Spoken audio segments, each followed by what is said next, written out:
Just how amazing was this fight? They went straight to the fight. They usually put the opening, then a recap that at least takes 4 minutes of the episode, but they went straight to the fight and then they put the opening. There was no recap.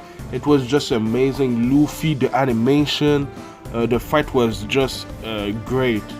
I have to admit, if it gets better than this, it might be one of the best fights that we've seen in this series so far, but I'm hyped about what's gonna happen next. Katakuri can do everything that Luffy does, but better. He's stronger, faster, he's better, he's bigger, his attacks are stronger and bigger than what Luffy was doing. Luffy was using Grizzly Magnum, Elephanta Gun, Gatling, everything, and Katakuri was just copying the same move, but he was doing them better. After last week's episode, I watched a lot of reviews, and one of the reviews that I watched was Sawyer7Mage. You might know him. He's a big reviewer, and one of the reviews that he does is One Piece, and he had an interesting theory.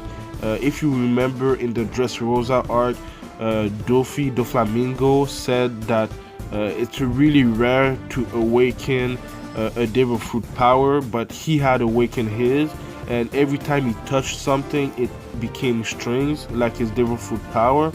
So I think that if Luffy wants to beat Katakuri, he has to awaken his Devil Fruit power, and like I said, Dofi, everything that he touched became strings, and I think Luffy, if he awakens his power, everything that he touched can become rubber.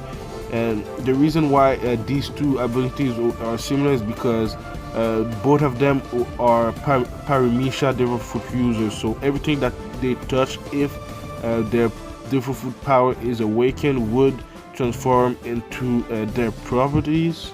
That's the only thing I think he can do right now to beat Katakuri, because Katakuri can do everything that Luffy does, plus he can see into the future, so Luffy is at a disadvantage already.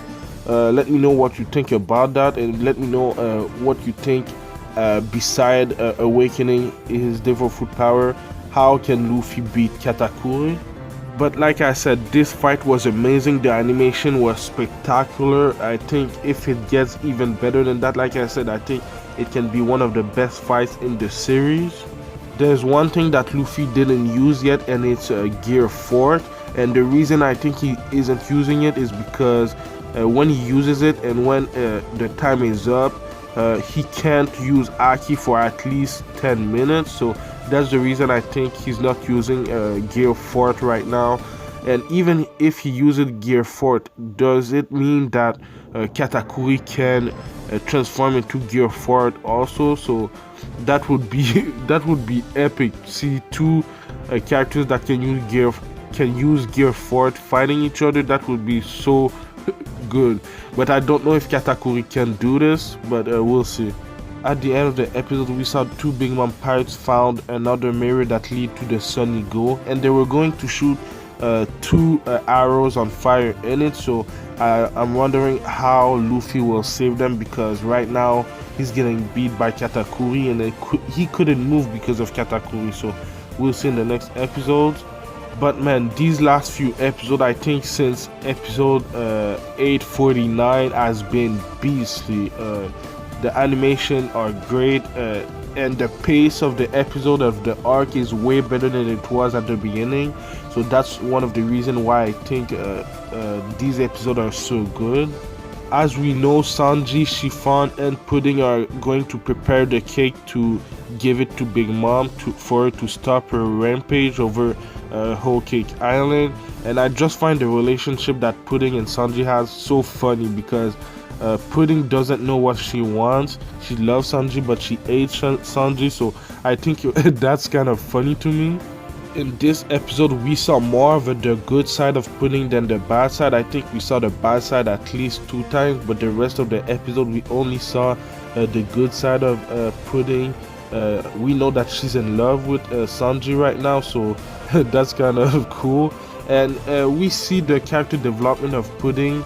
She knows that she wants to save Sanji, and she's becoming a better person, in my opinion. I don't know if it's true. Maybe she's acting, but we'll see. We saw her use her devil fruit power again. She basically changed the memories of the I think the 31 chef for them to work with Sanji. So I really like her devil fruit. It's one of my favorite that we've seen so far in this arc. Another thing is Sanji, just by smelling the wedding cake, he knows the size, he knows the ingredients of the wedding cake. So that just demonstrates how good of a chef he is. He's even ordering chiffon, the other chef, and pudding to do their thing. So he's basically the main chef for the wedding cake that they're making. And I'm wondering, where the hell are the Vinsmoke? Did they just leave the island and left Sanji there with the Straw Hats, or will we see them in the future of the arcs? Because I think they were pretty important. I think their character arc and the character arc of Sanji has to end with them, at least in this arc. I'm not talking about the character arc of Sanji of the entire series, but just this arc. There has to be an ending to what is happening within their family. But like I said, it was a great episode. I think it was a 9 out of 10. Let me know what you thought about this week's episode in the comments down below. Let me know if I forgot to say some things that maybe is important. Let me know your theories about what's gonna happen in the next episode, in the future of the arc. Thank you for watching. I do anime reviews and anime related things every single week, so subscribe for that. And I do One Piece reviews every Saturday. The arc has been great since 3 episodes ago. The pace is great, so I love it. Like, comment, subscribe. It would help my channel a lot. I'm trying to grow, but thank you for the 20+ subscribers. Even though maybe for you it's not a lot, for me it means a lot. Follow me on Twitter. I'm gonna post a picture right now. But yeah, man, thank you for watching, and I'll see you in the next video. Anime Specialist out. Peace.